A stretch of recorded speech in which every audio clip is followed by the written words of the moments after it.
मेरी प्यारी YouTube family को सबसे पहले तो जन्माष्टमी की बहुत बहुत बधाई हो।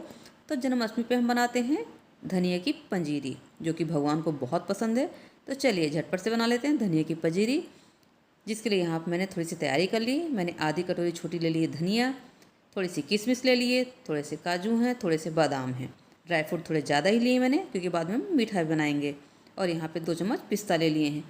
और यहाँ पे आधा गोला मैंने कस लिया है, आधे गोले वैसे लंबा लंबा स्लाइस में कट कर लिया है। और 4-5 ले ली इलायची। अब चलते हैं हम गैस के पास। तो यहाँ पे कढ़ाई चढ़ा दी हमने गैस पे, और इसमें डाल दी अपनी धनिया। और फ्लेम को यहाँ पे बिल्कुल ने स्लो रखा है। और अपनी धनिया को हम अच्छे से भून लेंगे। इसको बहुत ज़्यादा नहीं भूनना है, इसका सिर्फ एक कच्चापन हटाना है।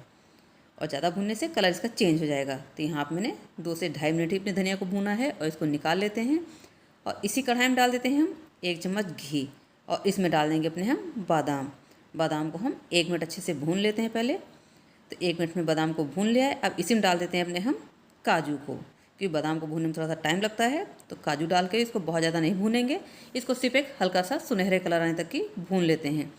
तो यहाँ पे हमको टोटल 3 से 4 मिनट लगा है काजू बादाम को फ्राई करने में। तो देखिए हमारे काजू और बादाम के अच्छे से कलर आ गया ब्राउन सा। अब इसको निकाल लेते हैं हम एक बाउल में। और इसी कढ़ाई में हम आधा चम्मच और डाल देते हैं घी, और इसमें हम 1 चम्मच चिरौंजी को फ्राई कर लेते हैं।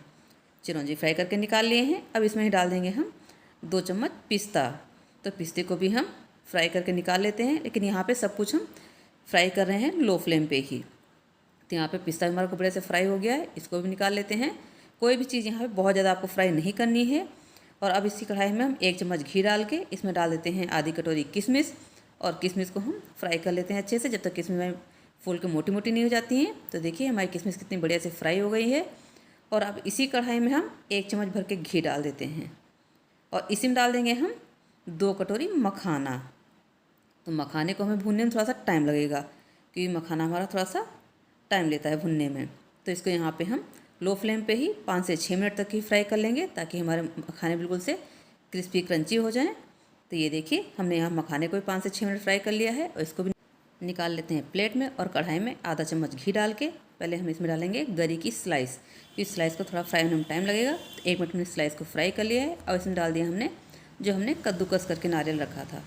और इन दोनों नारियल को हम एक साथ ही फ्राई कर लेंगे, हल्का सा गोल्डन कलर आने तक की। तो देखिए हमारा नारियल कितना बढ़िया से फ्राई हो गया है, इसको भी निकाल लेते हैं। और इधर हमारी धनिया भी ठंडी हो गई है। तो अपनी धनिया को हम डाल देंगे मिक्सी के जार में, और इसको हम अच्छे से पीस लेंगे। इसका बहुत फाइन पाउडर नहीं बनाना है, इसको हम थोड़ा सा दरदरा ही पीस लेंगे। ये देखिए हमने अपने धनिया को बिल्कुल पीस लिया दरदरा सा। इसको निकाल लेते हैं एक छोटी सी परात में। और इसी में डाल देंगे हम थोड़े से ड्राई फ्रूट। तो पहले डाल दिया हमने 1 चम्मच चिरौंजी, थोड़े से बादाम जिनको मैंने 2 पीस में कट कर लिया था, थोड़े से काजू भी 2 पीस में काट लिया था, और 1 चम्मच डाल दिया पिस्ता, और 2 चम्मच डाल दिया इसमें हमने किशमिश, और 2 से 3 चम्मच डाल दिया है नारियल जो हमने कद्दूकस करके फ्राई किया था। और इसमें डाल देंगे हम 1 कटोरी मखाना, और साथ ही इसमें डाल देंगे हम बूरा। तो यहाँ पे हम बूरे का प्रयोग कर रहे हैं, आप चाहें तो चीनी भी डाल सकते हैं। तो यहाँ पे मैंने 1 कटोरी भर के बूरा ले लिया है। तो इसको खूब बढ़िया से हम करते हैं मिक्स। तो देखिए भगवान का प्रिय प्रसाद बनाना कितना आसान है। ये 5 मिनट से कम टाइम में बनकर तैयार हो जाता है दोस्तों। सिर्फ इसमें जितना टाइम लगता है फ्राई करने में ही लगता है, बाकी इसमें टाइम नहीं लगता है। तो हमने खूब बढ़िया से मिक्स कर दिया पंजीरी को। और इसमें डाल देते हैं हम थोड़ी सी तुलसी की पत्ती, क्योंकि तुलसी की पत्ती प्रसाद में बहुत ज़रूरी है। तो ये देखिए हमारी पंजीरी कितनी टेस्टी से बनकर तैयार हो गई है। भगवान को भोग लगाइए, भगवान भी खुश हो जाएंगे और आपका मन भी तृप्त हो जाएगा। इस जन्माष्टमी दोस्तों भगवान जी को धनिया की पंजीरी का भोग जरूर लगाएं।